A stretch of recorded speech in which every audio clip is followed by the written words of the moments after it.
আচ্ছা, এরকম একটা সুস্বাদু চিংড়ির তরকারি যদি হয়, তাহলে যারা ডায়েট করে তারা এই খাবারটা খেতে পারবে। মানে এত মজাদার একটা খাবার।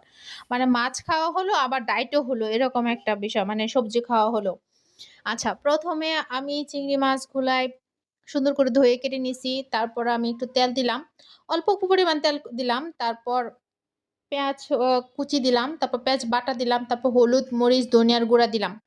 তারপর লবণ দিয়ে ভালো করে কষিয়ে নিলাম। কষিয়ে নেওয়ার পরে দেখবো যখন তেলটা একটু উপরে উঠে আসছে, তারপর আমি চিংড়ি মাছগুলো দিয়ে দিলাম। চিংড়ি মাছ দেওয়ার পরে একটু ভালো করে কষিয়ে তারপরে যে সবজিগুলো দিলাম। সবজি এখানে ধুন্দুল দিছি আর হলো আলু দিছি। আর আচ্ছা, যারা ডায়েট করে তারা এখানে আলু না দিলেও চলবে। আচ্ছা, মরিচের গুঁড়োটা অল্প দিলাম। যারা মানে ডায়েটে তো এত বেশি মসলা খায় না।